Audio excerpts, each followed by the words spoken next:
치우침 없는 공정한 뉴스를 전합니다. 강지원의 뉴스 정면승부. 네, 오늘 하루 대한민국에서는 어떤 일들이 있었을까요? 오늘 있었던 주요 뉴스를 종합해 드립니다. 7시 뉴스 포인트입니다. 오늘의 주요 뉴스를 꽉 채웠습니다. 강지원의 뉴스 정면승부 뉴스 포인트.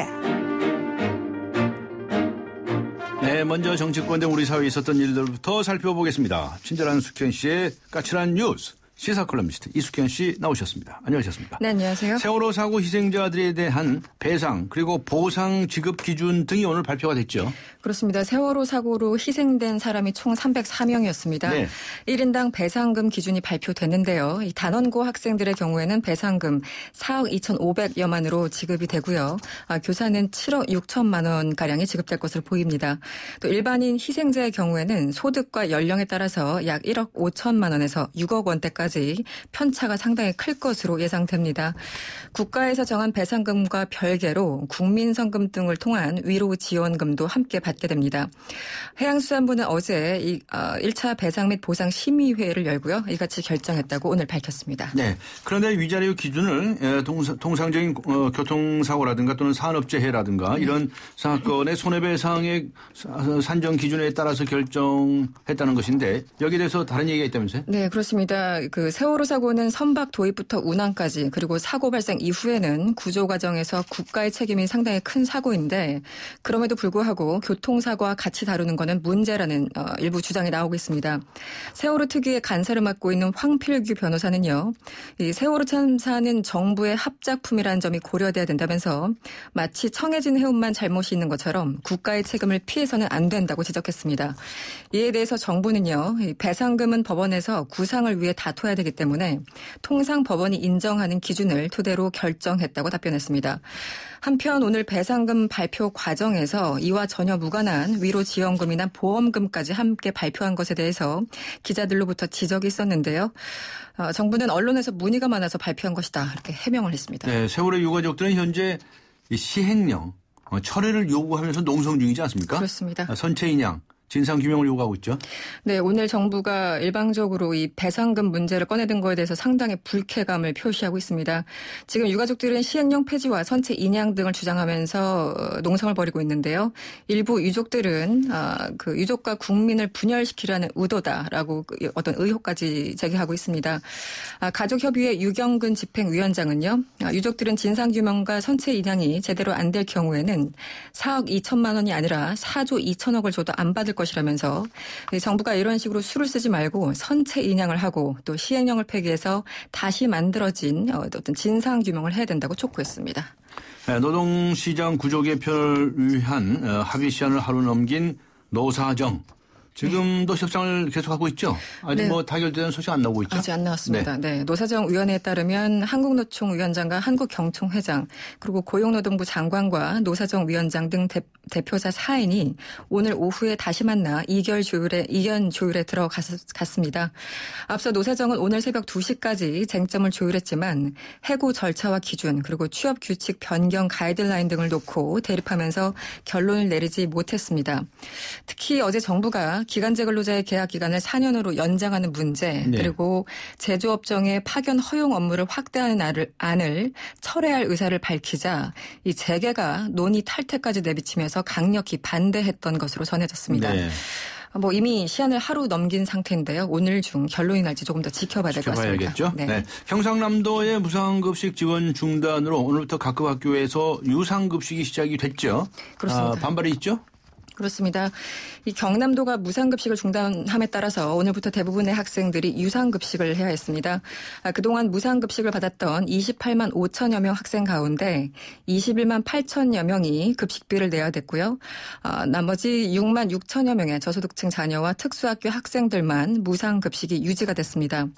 박종훈 교육감은 오늘 기자 간담회를 열었습니다. 한마디로 참담함을 느낀다면서 이 학부모들과 학생들에게 미안하다고 밝혔습니다. 이 전교조 소속 교사들도요, 기자회견을 열고 교사 선언을 발표했고요.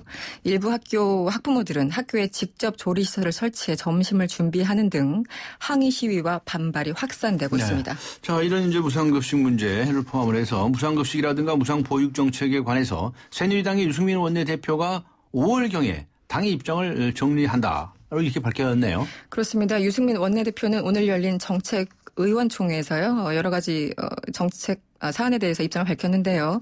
일단 무상급식과 무상보육에 대해서 입장을 재정립한다면 그것은 공약 후퇴 그리고 공약 변경이 될 수 있기 때문에 5월쯤에 가서 당의 입장을 정리하겠다고 말했습니다.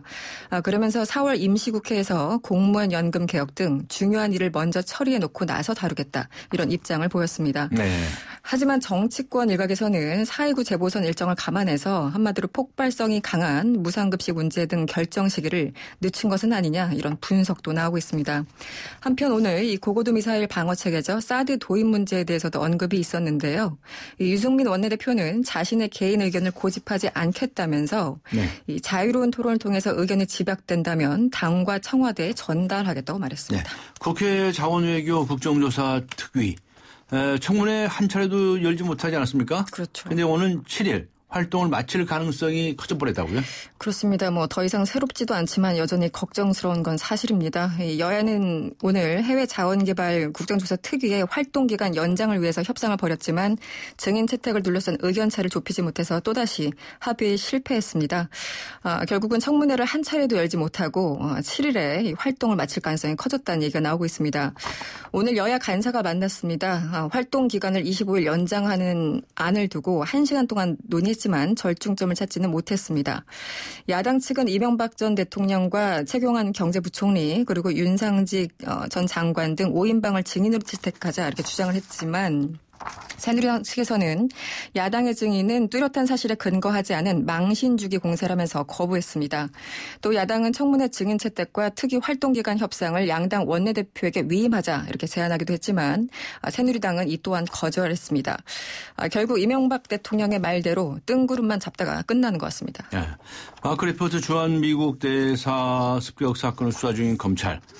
김기정 씨죠. 김기정 씨에 대해서 살인 미수 등의 혐의를 오늘 기소를 했네요. 그렇습니다. 서울중앙지검 특별수사팀은요. 오늘 김기정 씨에 대해서 살인 미수와 외교사절 폭행 그리고 업무방해 혐의를 적용해서 기소했습니다.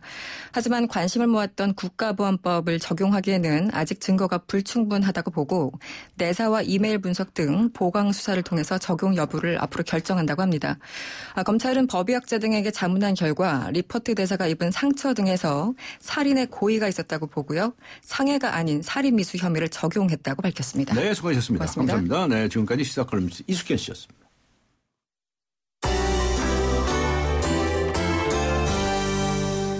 네, 이번에는 경제 소식입니다. 이투데이의 김희준 기자 연결합니다. 안녕하세요.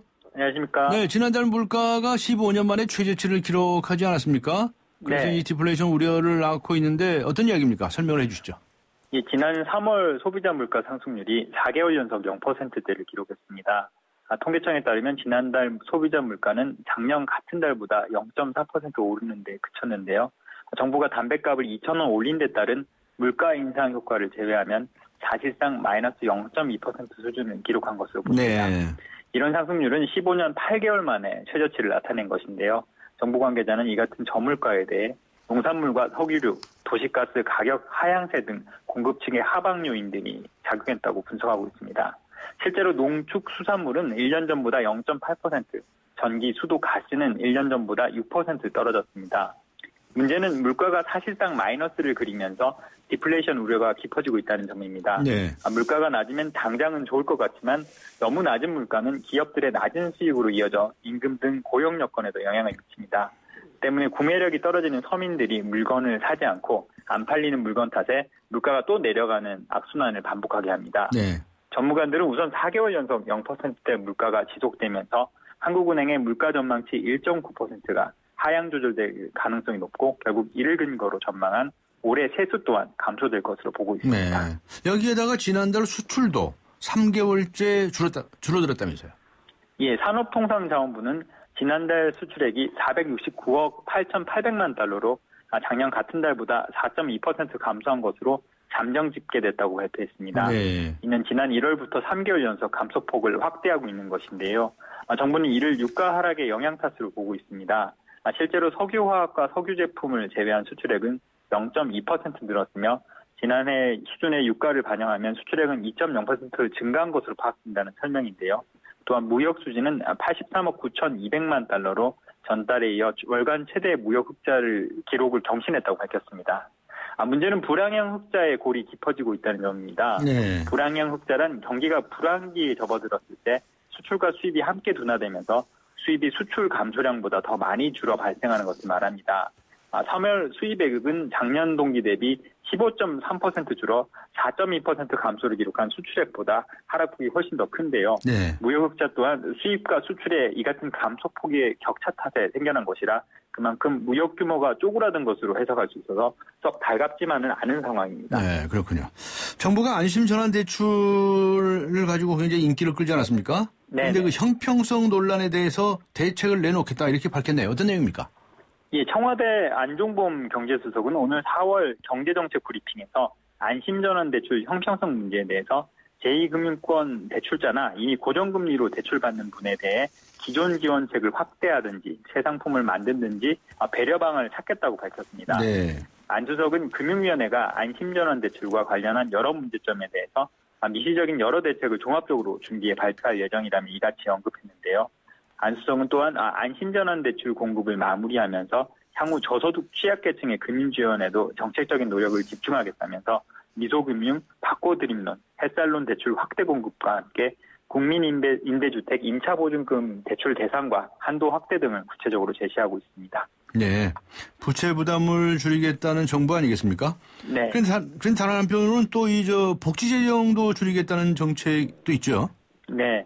정부는 오늘 이완구 국무총리를 주재로 국가정책 조정회의를 열고 복지재정 효율화 추진방을 확정했습니다. 네. 특히 정부는 중앙부처의 360개 복지사업 중 유사사업을 통합해 300여 개 내로 정비할 계획인데요. 네. 이를 통해 정부는 올해 3조 원 수준의 재정절감 효과를 거둘 수 있다고 보고 있습니다. 하지만 철폐 대상에 이미 추진된 중인 사업이 포함된 데다가 지자체의 비협조를 예고하고 있어서 이를 극복할 수 있을지가 관건이 될 전망입니다. 네, 알겠습니다. 고맙습니다. 네, 감사합니다. 네, 이투데이의 김희준 기자였습니다.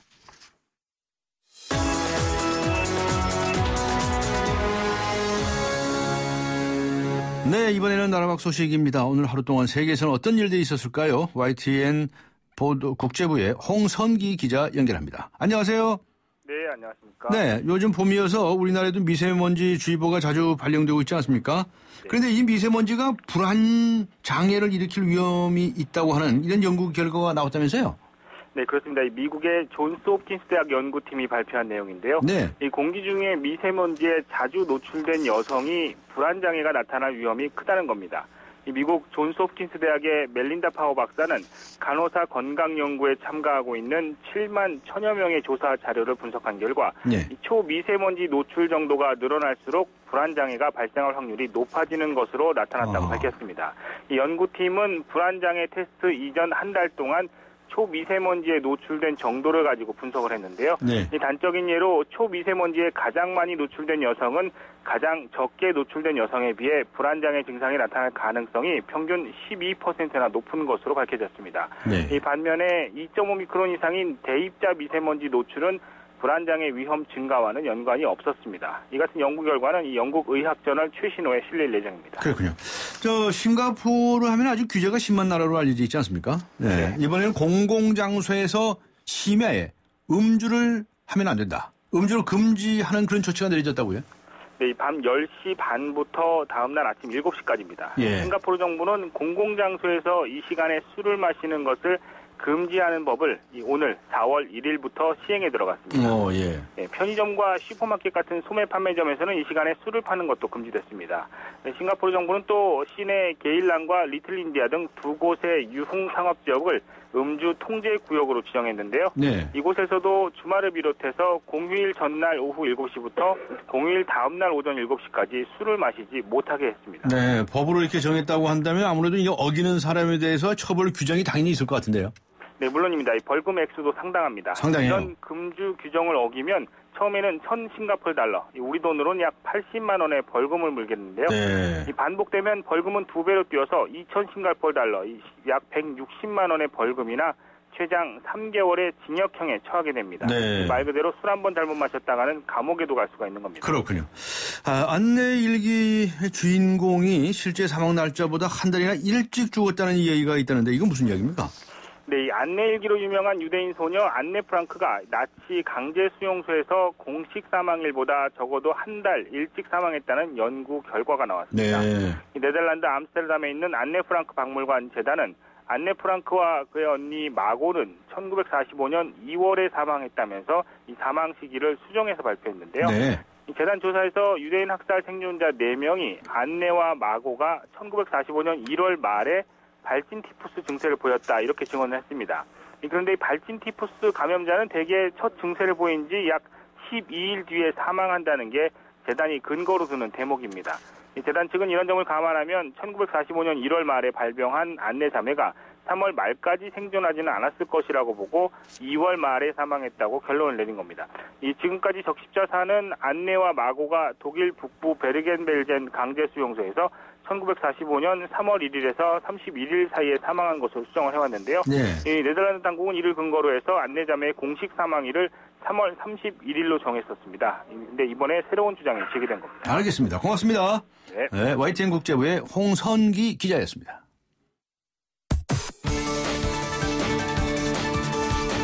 대한민국의 오늘 치우침 없는 공정한 뉴스 강지원의 뉴스 정면 승부가 여러분의 참여를 기다립니다. 짧은 문자 50원, 긴 문자 100원에 휴대전화 메시지 샵 0945와 YTN 라디오 어플리케이션 예스 게시판에 소중한 의견을 남겨주세요. 참여해주신 분들 중 추첨을 통해 정통 시사주간지 주간경향, 아시아 전문 월간지 매거진앤 구독권을 드립니다. 뉴스 정면 승부는 여러분의 참여로 완성됩니다.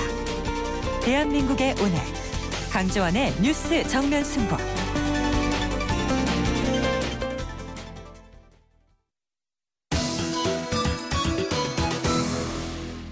지난 2007년 거창에서 전국 최초로 무상급식을 실시했던 경상남도지요. 그런데 이 경상남도에서 오늘부로 8년 만에 무상급식이 중단이 됐습니다. 역시 전국 최초입니다. 첫날부터 학부모들은 도시락을 싸서 보내고요. 소단지에 직접 급식을 준비하는 등 반대 운동에 나섰는데요. 반면에 경남에서는 서민 복지가 더 중요하다면서 서민 자녀 교육 지원 사업을 시작을 했습니다. 네, 반대의 목소리 그리고 경남도의 입장 차례로 들어보도록 하겠습니다. 먼저 친환경 무상급식 풀뿌리 국민연대 박인숙 상임대표 연결하겠습니다. 안녕하세요. 네, 안녕하세요. 네, 오늘부터 이제 경상남도에서 무상급식이 중단이 됐죠. 네. 네. 사전에 이제 학생들에게 급식비를 거둔 건가요? 지금 저희가 알기로는요. 예. 보통 이제 스쿨뱅킹이라고 해서 자동으로 출금이 되는데 예. 보통 15일 전후에 출금이 될 것 같고요. 네. 또 학교에 따라는 각기 다릅니다. 네. 그리고 일부 학교에서는 이미 학부모 동의도 없이 4월 급식비를 인출한 경우도 있습니다. 아, 예. 예, 그렇군요. 유상급식으로 전환되는 학생들은 몇 명으로 파악되고 있습니까? 그동안 경남에서는 예. 10개군 읍면 지역에서는 초중고까지 무상급식이었고요. 예. 8개 시단위에서는 초등학교까지 무상급식을 했어요. 네. 그래서 실제 28만 명 정도가 무상급식 혜택을 받았고 유상급식으로 지금 되는 학생은 21만 8천 명 정도가 지금 급식비를 내야 하는 상황에 됐습니다. 네. 그러면은 이제 일부는 이제 무상급식의 혜택이 유지가 되죠. 6만 6천 명 정도만 그렇죠. 저소득층 자녀하고 특수학교 네. 학생들만 원래 국가에서 지원이 나오고 있습니다. 예. 전체 학생의 한 14.9% 정도만 네. 지원을 받고요. 나머지 학생들은 돈을 내야 하는 상황입니다. 예. 그러면 어떻게 학생들 이렇게 공지가 다 됐나요? 이렇게 얼마 전에 이제 교육청에서는 전체 학생들한테 공지는 됐지만 예. 실제로 이제 학부모들이 강력하게 반대를 하고 있는 거고요. 예. 계속 지원을 받는 학생들은 2월 달에 예. 보건복지부를 통해서 원래 신청을 받도록 돼 있습니다. 네. 그래서 그 명단은 4월 말이면 학교에 내려오는 상황입니다. 네. 자, 그런데 이 무상급식이 중단됨으로 인해서 학부모님 쪽에서 가장 우려하는 점은 어떤 점입니까? 지금 오늘부터 무상급식이 중단이 되는데 예. 아까 사회자님 말씀하셨듯이 경남은 우리나라 최초의 무상급식을 잘 진행했던 도시잖아요. 예. 근데 오늘 대혼란이 일어나고 있습니다. 근데 가장 걱정은 우리 아이들의 상처와 낙인 문제입니다. 네.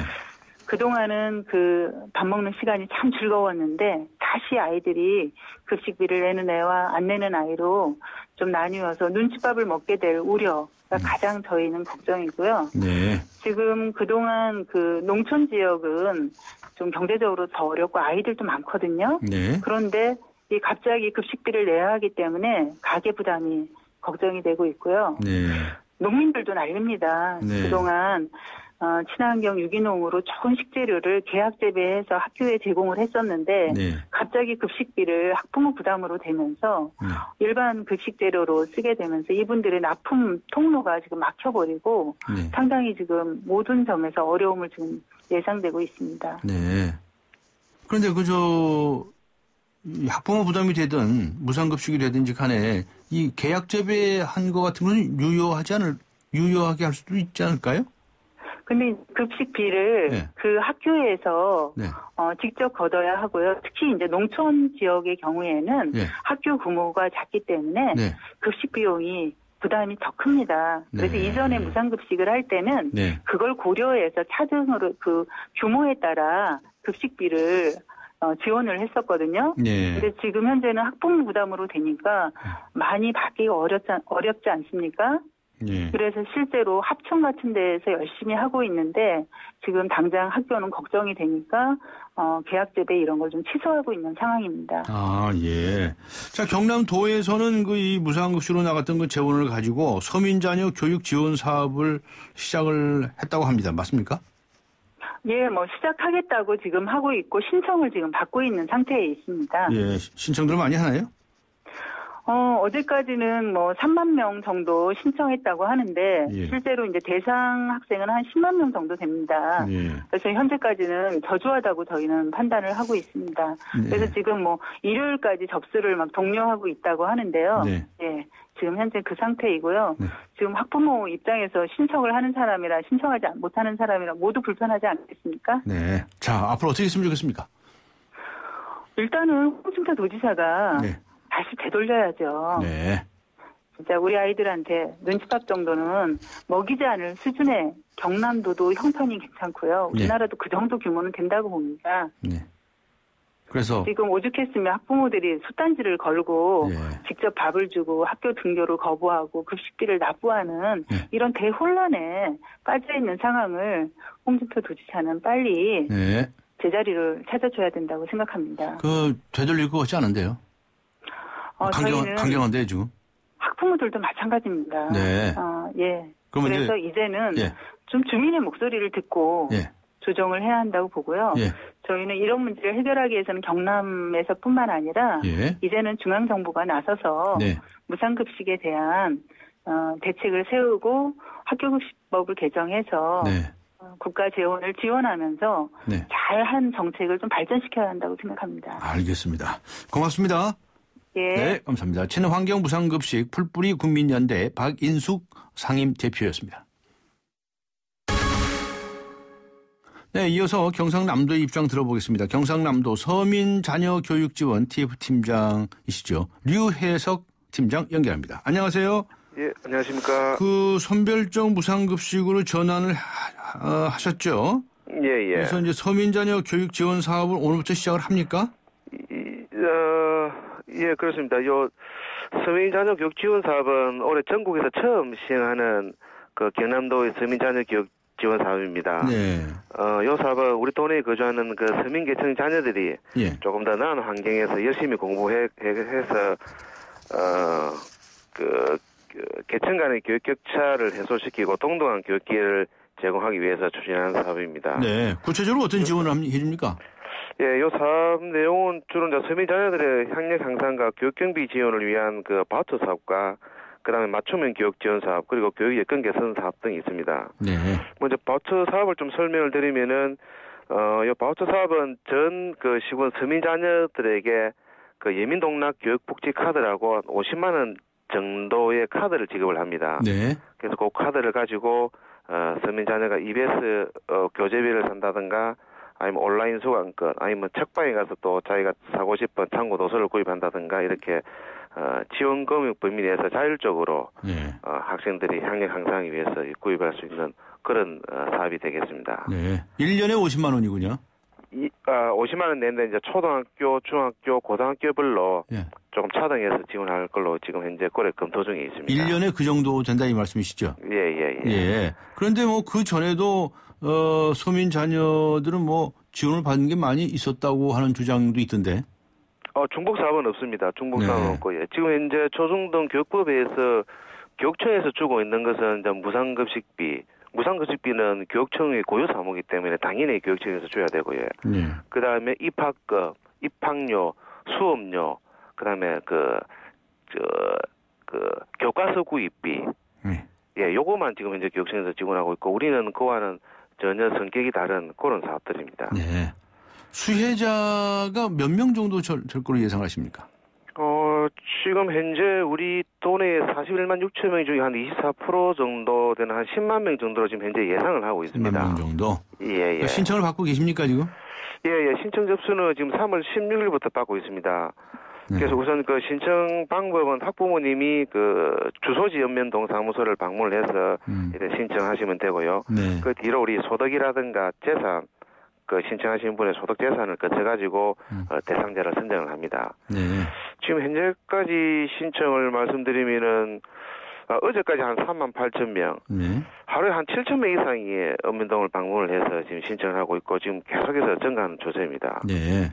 그래서 조금 더 말씀드리면 지금 현재 4월 3일까지로 당초 계획을 했는데 지금 현재 그 접수하는 인원이 너무 많아서 3월 3일 이후에도 혹시 도민들이 기타 사정에 의해서 신청하지 못하는 분들을 위해서 계속해서 접수를 받을 예정입니다. 네.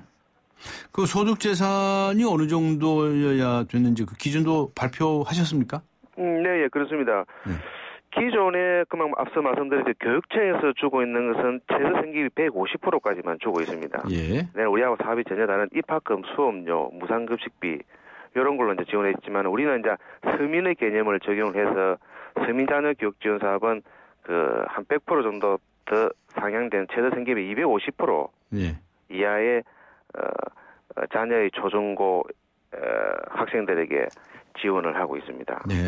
자, 이 무상급식 중단 때문에 또 선별적 무상급식으로 전환한 것 때문에 이 교사 쪽이나 이 학부모 쪽에서 반대 목소리가 있죠? 일부 있는 걸로 알고 있습니다. 예. 어떻게 대응하실 예정이신가요? 무시하실 건가요? 아닙니다. 무상급식에 대한 부분은 기존에 우리 도에서는 저소득층, 아까 말씀드렸다시피 이제 법정 무상급식은 130% 이하이기 때문에 그분들은 계속해서 무상급식이 됩니다. 네. 그런데 어느 정도 확대를 많이 할 것이냐에 대한 그런 이제 정책적인 부분이 있는데 올해는 1,125원입니다. 우리 무상급식비가. 1,125원이 도교육청 예산서에 그대로 편성이 되어 있습니다. 네. 그러니까 교육청에서 그 예산을 집행을 하면은 무상급식이 중단되지 않고 계속 되는데 교육청이 집행을 지금 안 하고 있습니다. 그러니까 우리 도하고는 전혀 관련이 없어요. 금년에는 전면적인 무상급식을 할 예산이 다 배정되어 있다 이 말씀이십니까? 전면적 무상급식이 아니고 작년부터 이때까지 해오던 그대로. 그대로 1,125원이 살아 있습니다. 도 예산서에. 교육청 예산서에. 그래요? 그렇습니다. 그런데 왜 중단한다고 그러셨어요? 그러니까요. 중단한다는 게 교육청에서 예산서가 1,125원이 편성된 예산서를 교육청에서 집행을 안 하기 때문에. 네. 근데 왜 도에서 중단한 것으로 발표를 했습니까? 그런데? 우리 도는 그건 모르지, 그런데. 예? 우리 도는 모르지. 아니, 도에서 중단하겠다고 발표하신 거 아닙니까? 제가 올해 무상급식비 1,125억 원은 도교육청 재원으로서 충분히 가능하기 때문에 1,125원은 교육청 예산서에 그대로 살아있고, 올해는. 기존에 우리 주던 무상급식 그 예산을 가지고 우리는 서민 자녀들을 그 선정을 해서 예. 무상급식 플러스 교육비까지 참고 도서를 구입한다든가 EBS 교재비를 산다든가 네. 온라인 네. 강의를 듣는 학력 향상 부분에다가 또 네. 투자를 하는 것입니다. 알겠습니다. 예. 무슨 말씀인지 알겠고요. 오늘 말씀 시간이 다 돼가지고 여기까지 들어야 되겠습니다. 고맙습니다. 예. 예, 감사합니다. 경상남도 서민자녀 교육지원 TF팀의 류혜석 팀장이었습니다. 지금 시각은 7시 29분을 가리키고 있습니다. 곧 30분 되겠습니다. 이 시각 교통상황 알아보겠습니다. 박화영 캐스터입니다. 네, 뉴스 정면승부 교통정보입니다. 4월의 첫날 완연한 봄 날씨가 반겨주는데요. 퇴근길 이동량도 어김없이 많습니다. 사당역 사거리 부근 동작대로 이수교차로에서 사당역 쪽으로 밀리고 있고요. 반대쪽 남태령 고개 넘어 경문고등학교 쪽으로도 속도 내기 어렵겠습니다. 도심 안쪽도로 남대문로 광교에서 을지로 사이 1가와 3가 사이에서는 사고가 있었는데 처리가 됐지만 부근으로 좀 어렵고요. 을지로 3가에서 입구 쪽으로도 속도가 떨어집니다. 종로 외곽 쪽으로는 종로 4가에서 흥인지문까지, 도심 쪽으로는 세운상가에서 종가까지 속도 내기 힘들고요. 3일로는 청계 2가에서 을지로 2가 쪽으로 시간을 오래 뺏기고 있습니다. 내부 순환로는 성산램프에서 홍지문 터널까지 밀려서 이 구간 통과하는데 20여 분 정도 소요되고 있습니다. 강지원의 뉴스 정면승부 교통정보였습니다.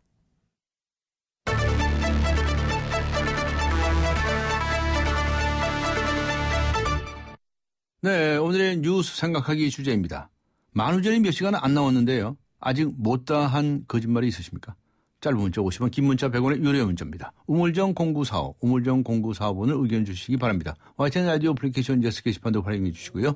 네, 잠시 후 뵙겠습니다. 서양 고전음악을 완성시킨 천재 작곡가 악성 베토벤. 그의 음악적 잠재력을 일깨워준 사람은 스승인 크리스티안 네페 선생님이었습니다. 네페 선생님은 지루한 이론과 반복적인 연습을 강요하지 않았습니다. 이탈리아와 프랑스, 독일의 유명한 오페라를 감상할 기회를 마련했고, 어린 베토벤이 음악에 대해 더 깊이 느끼고 생각할 수 있도록 이끌었습니다. 가르치는 것이 아니라 깨우치는 교육, 아이들의 잠재력을 활짝 꽃피우는 우리 교육의 희망입니다. 이 캠페인은 I am the key, 눈높이 대교와 함께합니다. 계절의 여왕 5월, 가평 자라섬에서 아주 특별한 무대가 펼쳐집니다. 국내 최대 야외 무대에서 펼쳐지는 아름다운 공연과 화려한 불꽃놀이의 강연. 2015 자라섬 불꽃축제. 티켓 문의는 인터파크 1544-1555. 강지원의 뉴스 정면 승부. 네, 만우절이 몇 시간 안 남았습니다. 아직 못다한 거짓말이 있으십니까? 오늘의 뉴스 생각하기 주제입니다.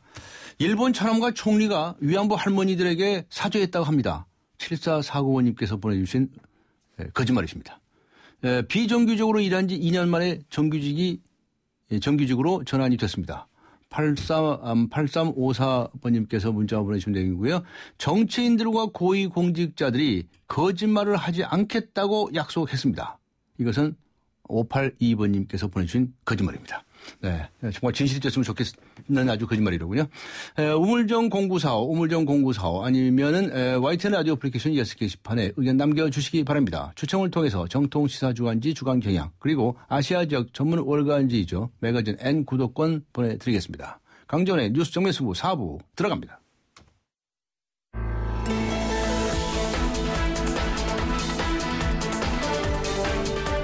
세상을 바꾸는 정면 승부.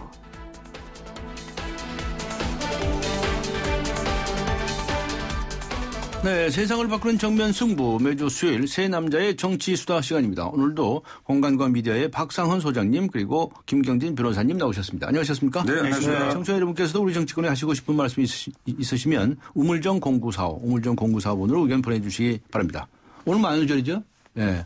오늘 변호사님 근데 제가 여쭙고 싶은 게 그걸 왜 만들었습니까 만우절을? 아 예. 그런데 오늘 거짓말 좀 하셨습니까? 저는 뭐 아니 근데 정치평론 하신 분들 거짓말 좀 하셔야. 옛날에는 보면 이제 저 김포공에 뭐 아니면 어디 저 롯데백화점에 롯데백화점에 설치했던 이런 경찰에 이제 허위 신고가 많이 들어온다는 거 아니겠습니까? 그래서 이제 경찰들이 고통을 많이 겪는데 최근에 한 2, 3년 상간에 급격히 없어졌다 그래요. 그 많이 줄었다는데. 네, 근데 왜 없어졌는가 하고 오늘 곰곰 생각해봤더니. 제 카톡에 이제 친구로 등록된 사람이 이제 수천 명 되거든요. 아, 예. 근데 이 카톡으로 뭐 이러이러한 뭐 무슨 일이 있었습니다라고 오는 글들이 수십 개가 왔는데 예. 그게 다 끝에 보면 만우절이를 한번 웃어보자고요라고 하더라고요. 그러니까 이제 이 거짓말을 해서 푸는 방법이 네. 전화상으로 이렇게 1대1 거짓말이 아니고 카톡으로 문자를 보내는 방식으로 거짓말을 하다 보니까 네. 굳이 경찰한테 거짓말 안 해도 이게 굳이 119 뭐 119를 네. 돌릴 필요가 없다. 예. 그래서 배설의 통로가 자연스럽게 형성이 되다 보니까 네. 그래서 그런 식의 어떤 공권력의 낭비를 초래하는 거짓말이 많이 없어진 것 같고요. 근데 이제 이게 정치에서도 이게 참 창의적 상상력이 중요한 게 네. 그런 식의 뭔가 어떤 통로가 생긴다 보면 어떤 이 문제를 해결할 수 있는 손쉬운 방법이 의외로 생길 수도 있겠다. 네. 그래서 그런 어떤 아이디어가 좀 풍부한 사람들이 정치권에 많이 들어오면 네. 어떨까라는 생각이 좀 들더라고요. 네. 앞에 말씀하실 때 배설의 통로다라는 말. 배설의 창구를 만들어라. 네. 오늘 뭐 만우절에 거짓말들은 안 하신 것 같고. 여러분께서 받으신 거짓말 중에 생각나는 거 없으십니까? 저는 오늘 카톡을 하나 받았는데 실명은 밝힐 수 없고 모 남성 여성 연예인의 그 진한 뭐가 담긴 동영상이다 이래서 급히 열어보니까 만우절 이렇게 돼 있어요. 네. 그런 동영상이면 안 열어봐야죠. 그걸 열어봅니까 그걸? 그걸 왜 안 열어봅니까? 알겠습니다. 자, 근데 좀 정치권에서는 4.29 재보궐선거를 앞두고 있지 않습니까? 네. 벌써부터 아주 시끌시끌하죠? 네. 시끌시끌은 야권이 시끌시끌하죠. 야권이. 예. 새누리당은 뭐 그냥 좀 고요한 호수 같은데. 조용하게 뭐 각자 우리 뭐 화장실 가서 살짝 웃다가 네. 진지한 표정으로 또 유권자를 대하는데. 야권이 얘기가 많습니다. 뭐 정동연 전 의원 관악을 출마 문제도 있고 내일 7시에 문재인 대표가 뭐 박지원 뭐 김한길 등등 이제 최고 지도자급들한테 저녁 식사를 좀 합시다. 네. 저 좀 도와주세요라고 했는데 다들 반응이 좀 시큰둥한 것 같고 또 재밌는 게 이제 매년 그 김대중 전 대통령 이제 묘지에서 참배하는 행사가 1년에 한 번씩 있는데 동교동 원로들이 모였는데 이제 권노갑 고문이 지원 유세를 해야 되지 않겠냐 했을 때 60대 빵으로 지원 유세를 하면 안 됩니다. 뭐 이런 얘기도 있고 어찌됐든 문재인 대표가 뭔가 당내에서 좀 고립돼 간다. 그다음에 당이 좀 힘든 선거인데 일치된 힘을 못 보여주고 있다. 그래서 결론은 새누리당이 별로 시끌시끌하지는 않은 것 같고 야권이 좀 시끌시끌하다 이렇게 봐야 될 것 같습니다. 네. 그러니까 선거의 승패 자체는 사실은 최근 2, 3일 상간에 이제 정동영 전 의원 출마 선언하고 상관없이 이미 한 일주일 열흘 전부터 대강 가닥이 잡혀 있었던 선거 같아요. 그래요? 네. 그럼에도 불구하고 이제 정동연 의원이 출마를 하게 됨으로 인해서 관악을의 선거가 새누리당 쪽으로 이제 흘러갈 가능성이 높다는 것이 워낙 명약 관화해지니까 새정치연합 쪽에서 이제 호떡집에 불난 것처럼 지금 떠들고 있는 이런 상황들이거든요. 네. 근데 떠든다고 해서 또 당의 원로들이나 고문 또 이제 호남권을 대표한다고 하는 박지원 의원이 열성적으로 선거에 지원 유세를 한다 그래서 이번 선거 큰 구도가 근본적으로 바뀐다 이런 생각은 안 들거든요. 네. 그래서 선거의 흐름은 이미 정해진 구도로 갈 것이다. 이미 정해진 구도가 뭔데요? 뭐 어떻게 한다는 얘기입니까? 새누리당의 압승이죠. 네? 새누리당의 압승으로 갈 수밖에 없는 이런. 오늘 만우절입니다. 근데 네. 저는 이건 거짓말 아니고 이제 어쨌든 소중한 전파를 타고 하는 얘기니까요. 그래서 이제 그런 구도로 갈 수밖에 없는데 근데 문제는 이 어떤 사태가 문재인 대표에게 위기가 될 수밖에 없고 위기로 가겠지만 문 대표가 이 위기를 어떻게 슬기롭게 극복하느냐에 따라서 본인에게 정말로 큰 보약이 될 수도 있고 이 위기를 그냥 이 현상에만 집착하는 단순한 위기로 받아들였을 때는 나중에 전혀 본인에게 도움이 안 될 수도 있다. 그래서 문 대표는 이번 사태의 위기를 가지고 큰 정치력을 발휘해야 될 기회가 부여되는 이런 상황일 것이다. 저는 그렇게 보고 있습니다. 원론적으로는 동의를 하는데 구조적으로 좀 보면 우리가 건물을 지을 때 가장 지반 공사를 먼저 하지 않습니까? 튼튼한 지반 위에서 이제 건물을 지어야 안정감이 있는데 매립지에 지었을 때는 기초공사비가 많이 들어간답니다. 밑에 이제 기반을 튼튼히 하기 위해서. 근데 새누리당은 비교적 보수층이라는 단일 지반 위에 건물이 있기 때문에 어찌 보면 김무성 대표하고 차기를 놓고 경쟁할 수 있는 오세훈 전 시장이나 김문수 전 지사도 별 문제 없이 그냥 선거 지원에 뛰어들고 자연스럽게 오세훈 전 시장도 관악을 지원을 하면서 이제 내년 4월 총선에서 돌아오고 그러면서 개파 갈등 같은 게 없는 건 아닌데 선거를 앞두고 드러나지 않거든요.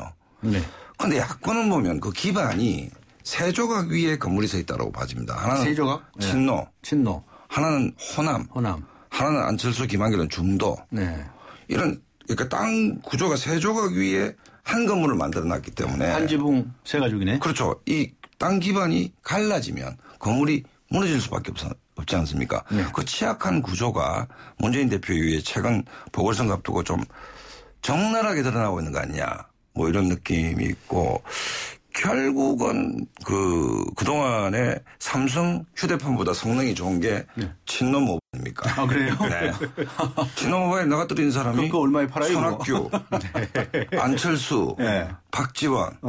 최근 관악을 해도 김희철 전 의원은 뭐 국회의원도 2분하고 구청장도 2분 했는데 정태호 후보한테 나가떨어진 거 아닙니까? 친노 모바일 때문에. 그렇죠. 이게 거의 여의봉 같은 것인데 결국 이 구조가 저는 내년 총선 전까지 과연 해소가 될 것인가 저는 힘들다고 봅니다. 그렇다고 보면 지난 시간에도 말씀드렸듯이 뭔가 확실하게 분열하는 것이 큰 통합을 위해서 필요한 과정이 아닌가 이런 느낌도 있습니다. 그때 이제 문재인 대표가 이제 28 전당대회 때 당대표로 취임한 이후에 어쨌든 당 내에서 통합의 행보를 해온 것은 분명하거든요. 그러니까 이제 주요 당직들도 보면 가령 사무총장 같은 경우는 손학규계 임명을 했고 뭐 비서실장이라든지 대변인 전부 어쨌든 친노계 아닌 사람들을 임명을 해서 통합의 행보를 해오고 있는데 그런 정도의 통합의 행보만을 가지고는 상당히 부족한 것 같아요. 그래서 지금 그러니까 관악도 그렇고 광주 서구도 그렇고 천정배 정동영이라고 하는 사람들이 호남민들 입장에서 보면 호남에 유능한 인재들이면 틀림이 없거든요. 그런데 과거에 이제 당권을 잡았던 사람들의 이러저러한 경로로 인해서 이 사람들이 과거 지난번 선거 과정에서 이제 공천에서 인위적으로 배제가 되고 그러다 보니까 호남민들이 이제 그 어떤 과정에 대해서 굉장히 서운함 감정이 있고 그래서 지금 정동영 후보라든지 아니면 천정배 후보가 치고 나왔고 이분들에 대한 지지가 상당히 있는 것 같아요. 그런데 이번 선거는 어차피 지금 이 문재인 당대표가 인위적인 단일화는 안 하겠다라고 공식적으로 선언을 해버렸기 때문에 이번 선거 끝날 때까지는 그걸 뒤집어 엎을 수는 없을 거예요. 그런데 선거가 끝나고 나서 범야권 세력 정의당을 포함해서 다 흡수해서 가지 않으면 차기 대권에 도전하는 것이 거의 불가능하게 될 것이다. 그래서 본인이 이번 선거 끝나고 나서 최대한 어떤 정치력을 발휘해서 이런 사람들을 다 포용하고 나 같은 사람들 다시 다 포용하고 정의당과도 어떤 이 합당의 절차라든지 뭐 이런 연대의 절차를 밟아내야만 본인이 희망하는 어떤 대권에 도전할 기회가 열릴 것이다. 저는 그렇게 보고 있습니다. 그러니까 이 정동영 전 의원이나 이 천정배 전 의원이요. 저희 프로그램에 매주 월요일에 정치개혁 특집 프로그램이 있습니다. 거기에 직접 출연을 했었어요. 한 달 얼마 전에. 그런데 둘 다 그때 출마 안 한다고 그랬거든요. 좀 있다가 출마하더라고요. 그런데 우선 관악을부터 얘기를 해보죠. 관악을에서 정동 의원이 출마해서 야권이 분열될 거다. 그러니까 새누리당이 유리할 거다. 되게 좀 그렇게 생각하고 있는 거죠. 그런데 관악구 의원 주민들이 어떻게 결정할지 모르잖아요. 야권에서 누구 하나를 밀어줘야 된다라고 생각하면 어느 쪽으로 쏠릴 수도 있잖아요. 그게 이제 무슨 얘기냐면 이번에 문재인 대표가 이제 이른바 상향식 공천으로 하겠다. 전략 공천 없앴지 않습니까? 그런데 재밌는 게 김희철 전 의원 0.6% 차이인가 졌습니다. 당심에서 이기고 또 희한한 모바일심에서 또 밀리는 결과가 왔는데. 친노 모바일. 그렇죠. 친노 모바일이 이제 급하게 나타나면 백전백승입니다. 예선전에서는 본선가면 백전백패인데 어찌됐든 만약에 김희철 전 의원이 공천 받았으면 어떻게 됐을까? 정동영 의원 절대 못 났다고 생각합니다. 그다음에 호남이 결국 야권 우세 지역이 수도권에서 호남 분들이 많이 계신 지역이 대체로 야권 우세 지역이거든요. 관악을 27년 동안 새누리당이 한 번도 못했는데 지금 후보들에 비해서 정동영 후보는 이른바 급이 다르지 않습니까? 물건의 크기가 다른데 인지도라고 본다면 기본적으로 문재인 대표나 친노가 스스로 정동영 후보가 나올 수 있는 공간을 열어줬다. 나는 그렇게 볼 수밖에 없는 김세균 국민 모임의 그 상임공동위원장이 여기서 이제 우리하고 인터뷰를 했었어요. 그때 얘기로는 새정치민주연합이 반드시 패배한다. 그러니까 정동영 의원이 나가야 한다. 라고 강력하게 주장하고 권고한 것 같더라고요. 그건 또 무슨 얘기냐면 그 국민모임이라는 것이 이제 범야권이 대선을 앞두고는 단일 정당을 만들어야겠죠. 네. 야권이 분열된 상태에서 또 뭐 새누리당하고 하면 어차피 시합이 안 되는 거니까 단일 정당을 만드는데 정당은 노선이 중요한 거 아닙니까? 문재인 대표는 오른쪽으로 가야 된다라고 말씀하고 계십니다. 국민 모임은 왼쪽으로 가야 산다라고 얘기를 하고 있습니다. 네. 문제는 뭔가 하면 야권, 범야권 앞에 놓여진 숙제가 정말 만만치 않다 이게. 네. 굉장히 어려운 숙제를 떠안고 보궐선거를 임하고 있고 이기든 지든 보궐선거를 통해서 문제가 해소되느냐 더 깊어질 거다. 이게 야권이 갖고 있는 굉장히 어려운 지형이다 이래 봅니다. 그런데 박 박사님 말씀이 정말 이론적으로 보면 정확하신 말씀이거든요. 그러니까 정당이라고 하는 것이 이념과 노선, 정강 정책을 가지고 사람들이 모여서 그 정강 정책을 실현하기 위해서 가야 되는 게 정책인데 네, 정당인데. 마음이라고 관계없습니다. 예, 맞는 얘기입니다. 예, 당연한 얘기인데요. 그래서 변호사님 맨날 이 정책을 가지고 이제 네. 선거에 승부해야 된다. 지금 매니페스토 얘기하시잖아요. 근데 실제로 이게 지금까지 한국 정치의 현실을 보면 새누리당 같은 경우도 보면 갑자기 지난번에 이 복지 정책이라든지 이런 것들을 보면 확 해서 좌클릭해서 가지 않습니까? 그런데 그렇죠. 그게 국민들한테 용인이 되는 거거든요. 그러니까 지난번 이명박 대통령이 얘기했던 정강 정책 당시의 새누리당의 정책 또 박근혜 후보 당시의 새누리당 정책 또 박근혜 후보가 아니라 박근혜 대통령이 당선된 이후의 정강 정책 이게 확 변해도 국민들이 그걸 가지고 정당에 대한 어떤 지지도나 이게 지지가 바뀌느냐.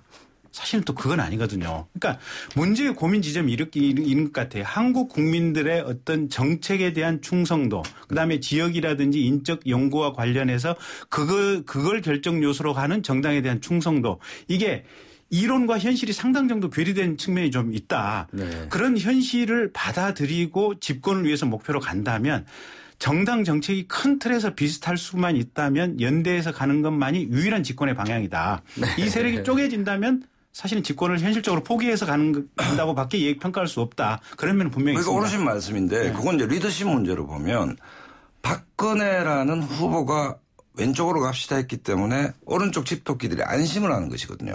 그렇지 않습니까? 전혀 다른 사람이 만약에 좌클릭을 했다. 왼쪽으로 갑시다 했으면 반발이 있었을 겁니다. 문재인 대표 리더십의 문제는 오른쪽으로 갑시다 했잖아요. 천안함 북침도 5년 만에 인정하고 뭐 안보, 마늘과 쑥만 자셨다 했는데 혼자만 자시고 있잖아요 지금. 아무도 안 따라갑니다 지금. 그러니까 사단장인데 네. 오른쪽 고지를 점령해야 우리가 이긴다 전쟁에서. 오른쪽으로 돌격 오른쪽 했는데 가보니까 사단장 혼자 고지에 있는 거죠 지금. 사단병력은 아예 안 오고. 이게 문제라는 얘기입니다. 그러니까 아이덴티티를 가지고 정당을 만들고 그다음에 선거 전략에서 우회전할 수 있죠.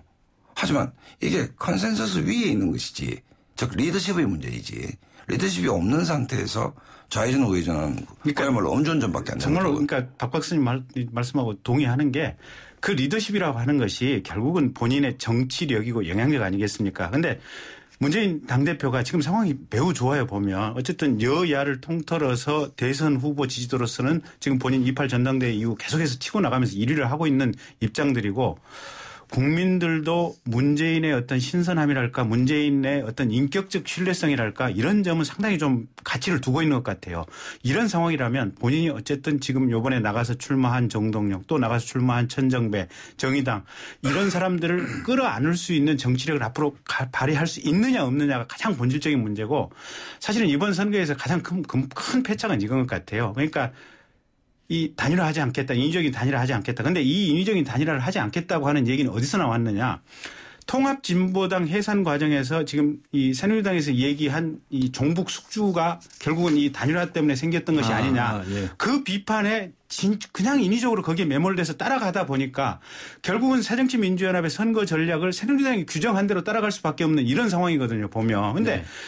새누리당 얘기대로 한다고 하더라도 문제가 있는 것은 통합진보당 정도였지 정의당부터는 별 문제가 없는 거 아니겠습니까? 네. 이념적인 클릭에서. 그렇다면 정의당하고 연대하는 게 도대체 무슨 잘못이냐. 할 수 있는 거 아니냐라고 치받고 이게 받아쳤어야 되는데 인위적인 연대 안 하겠다고 하면서 정의당도 살아남아야 되고 또 정동영 의원 같은 경우도 살아남아야 되고 이러다 보니까 지금 엇그러진 실타래로 됐거든요. 그래서 이번 선거는 기히 그렇게 말한 바가 있으니까 그걸 지켜야 되겠지만 이번 선거 이후에는 그 자체에 대해서 근본적으로 재검토를 하지 않는다면 결국은 문재인 대표 본인도 그렇고 새정치민주연합도 그렇고 상당히 어려운 상황에 봉착하게 될 것이다. 이렇게 봅니다. 네. 근데 뭐 국회의원 자리 4자리 가지고서 이렇게 뭐 크게 애들 이렇게 난리 구설을 해야 됩니까? 이게 좀 도대체 우리나라 정치는 뭐 이것 때문에 당 대표가 그렇게 맨날 그 쇼를 하고 다니고 앞치마를 들고 말이죠. 예? 저렇게 뭐 사진 찍고 다니고 이런 선거운동을 해야 됩니까? 저는 이게 정치 후진성이 말이죠. 저는 도대체가 마음에 안 드는데 여러분 어떻게 보시나요? 근데 이번 그 이제 문재인 의원도 그렇고 아니 문재인 당대표도 그렇고 지금 김무성 대표도 그렇고 사실은 이번 기회에 본인들 대선 선거운동 열심히 하는 것 같아요. 글쎄요. 그거 뭐 그거 아니에요? 기회는 이때다 하고 이제 하는 거고. 또 신문기자는 열심히 쫓아다니면서 사진 찍고 또 TV 방송 카메라 기자도 와서 사진 찍어요. 그러면서 그냥 판이 커져버렸고 사실은 이게 지금 문재인 당대표가 군부대 방문해가지고 총견착 사격 제대로 하는 장면 굳이 이게 국회의원 4석 가지고 하는데 그 사진이 나갈 이유는 없는 거거든요 보면. 그다음에 김무성 대표도 보면 무슨 김준마 뭐 이래가지고 새누리 아줌마. 세준마. 근데 저는 그거 보면서 새누리당이 정말 동물적인 감각을 가지고 있다 이런 생각이 드는 게요. 작년 지방선거 때 보면 그 윤상현 수석 부대표랑 김무성 그때 당시 의원이랑 해가지고 혁신 장렬하면서 토끼처럼 이렇게 반바지 입고 팔짝팔짝 뛰었지 않습니까? 근데 그렇게 혁신 장렬하고 팔짝팔짝 뛰면 뭐합니까? 그 이후에 김문수 혁신위원장이 낸 혁신안도 사실은 당에서 제대로 통과 못 시켰지 않습니까? 하나도 장렬 안 했습니까? 네, 혁신 장렬이 전혀 안 되거든요. 근데 선거 때 되면 그런 모습들이나 언어나 모토 구호를 만들어내서 국민들에게 어떤 적자적인 비주얼을 만들어내서 국민들이 한눈에 그냥 이렇게 마음속에 쏙 다가오게 하는 데는 새누리당 저만한 능력을 가진 정당이 없는 것 같아요. 그런 점에서는 정말로 대단하다. 새누리당만이 아니고요. 여야가 하여튼 이런 선거를 저희들이 가장 규탄하는 이미지 선거라는 건데 이미지 선거 언제까지 할 거냐. 정책 좀 내놔라. 저는 그렇게 주장을 하죠. 아니 근데 이제 우리가 뭐 내석 가지고 이렇게 정치권이 호들갑을 떠나라고 우리가 비판을 차기했는 게 우리도 지금 그 얘기를 하고 있지 않습니까? 지금 그 얘기를 하고 있으니까. 호들갑을 떠니까 우리가 따라서 뭐 변호사님 말씀 전적으로 어르신 말씀이죠. 어르신 말씀이고 매니페스토 해야 되는 것인데 또 그 길 향해서 가는 도정이다. 뭐 역사에서 성과가 공짜로 얻어지는 게 있겠습니까? 저충우도를 하면서 상처 속에서 또 우리 국민들의 마음 공부도 좀 더 커지고 그러다 보면 정치가 발전할 거다. 이 와중에서 지금 여러 가지 중요한 정치 현안에 관해서 역시 대화가 이루어지고 있는 것은 좀 고무적으로 보이지는 것 같아요. 뭐 공무원 연금 계획에 관해서도 하여튼 아직 결론은 안 났지만 하여튼 밀고 땡기고 뭐 원래 그러는 거 아닙니까? 또 뭐 노사정 문제도 그렇고. 야, 이런 게 좀 잘 되면 여당, 야당 둘 다 점수가 올라갈 것 같은데 어떻게 전망하세요? 뭐 좀 될 것 같습니까? 근데 이게 맨날 또 싸우다가 또 이제 또 길거리로 나가거나 아니면 또 들어눕거나 뭐 또 담요 깔고 뭐 잠자거나 그러는 거 아닌가요? 근데 이제 중요한 거는 이런 것 같더라고요. 최근 2, 3년간에 언론 매체 수가 굉장히 많이 늘어났잖아요. 그러면서 매일 이제 정치 얘기를 하다 보니까 국민들이 전체적으로 정치에 대한 어떤 학습이랄까 수준이 많이 높아져 가고 있고 또 그런 대화나 토론 속에서 보면 서로 이렇게 어떤 지향점이 좁혀져가는 효과는 분명히 있는 것 같더라고요. 그래서 과거처럼 이제 길거리 투쟁이라든지 이런 것들은 거의 불가능한 상황으로 가고 있고 어떤 식으로든지 합의는 하고 절차는 이루어진다. 이런 식의 합의의 방향점은 분명히 있는 것 같습니다. 아, 그래요? 그런데 이제 사실은 뭐 물론 그 방향으로 가겠지만 공무원연금 우리 개혁 협상하는 거 보면 뭐 누가 잘했고 못했고 80일 있으면서 안 내놔라는 얘기를 처음부터 끝까지 하고 있는데 협상이라는 것은 전 각자는 내놓고 그게 조율하는 거 아닙니까? 초등학생도 그렇게 할 텐데 80일하고 서로 안 내놔라 못 내놓겠다. 서로 손에 피 안 묻히려고 하다 보니까 그런 거죠. 뭐. 협상이 뭔지를 그러니까 협상의 달인들이 국회의원이 돼야 되는데 협상의 ABC 중에 A도 모르는 분들이 다 있는 거 아닌가라는 느낌도 들고 또 사자방 국정조사도 보면 지금 며칠째입니까? 정인 채택 가지고 하니 안 하니 아마도 거의 시간 나갔죠 지금. 7일이 특이 만기인데요. 그죠. 아마 성과 없이 청문회 없이 끝날 가능성도 많다고. 지금까지 국정조사가 제대로 된 게 몇 번 있었습니까? 그러면 그게 결국 야당이 국정조사 뭐 새누리당도 야당할 수 있으니까 국조요구하자 그 당시에 정치적 공세밖에 안 되는 것이죠. 그렇기 때문에 그거는 뭐 여가 잘했다기보다는 이상하게 여의도만 가면 협상 DNA가 사라지는 것 같아요. 그러니까 이게 국정조사 그 난리를 펴놓고 시작도 못하고. 국정조사 증인 가지고 싸우는 거 아닙니까? 그렇죠. 근데 뭐 양쪽이 서로 다 알려지고 얼마든지 있을 것 같은데요. 아니, 실무자부터 불러서 차근차근 하면 되는 거 아닙니까? 사실. 그래도 되고. 제가 그래서 인터뷰 중에 어느 한 국회의원에게 그랬죠. 그러면 이쪽에서 누가 나가면 그쪽에서 누가 나오느냐. 그건 좀 핵심 인물 두 사람이 있잖아요. 할 거냐. 내가 그렇게 했더니 하여튼 그거 두고 봐야 한다고 얘기하더군요.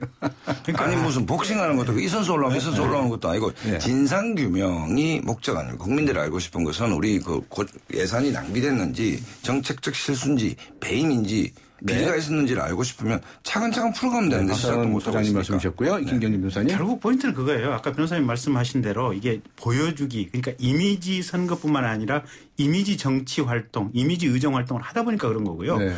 사실은 그 청문회 하다 보면 국회의원 한 20명 모여 있지 않습니까? 네. 20명이 같은 질문 뻔히 돌아가면서 하고 있거든요. 네. 그럴 필요가 없거든요. 그러니까 사실은 이 팩트 파인딩을 잘 할 수 있는 능력을 가진 국회의원 대여섯 명 모여가지고 그 증인 불러서 그냥 순차적으로 하면 되거든요. 네. 근데 그런 일단 시스템 개혁도 필요한 것 같고 너무 이미지 의정을 활동하는 것에 대한 어떤 전 국민적인 비판이나 개선 요구도 상당히 좀 필요한 시점이 아닌가 싶습니다. 네. 변해야죠.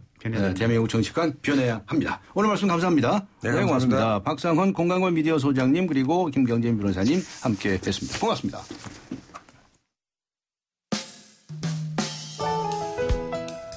네, 만우절이 몇 시간 안 남았는데요. 아직 못다한 거짓말이 있으십니까? 오늘의 뉴스 생각하기 주제이지요.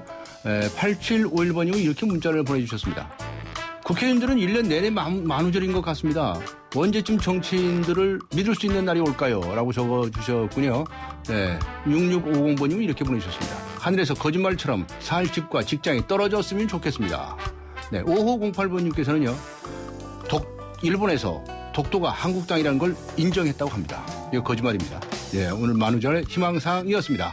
휴대전화 끝자리 9773번님께 주간 경향을 3371번님께 매거진 N 구독권 보내드리겠습니다. 지금까지 프로듀서 신아람 기술감독 안홍진 작가 임현 김민경 그리고 진행의 강지훈이었습니다. 4월 1일 수요일 강지훈의 뉴스 정면 승부 오늘 순서 여기서 모두 마칩니다. 여러분 고맙습니다.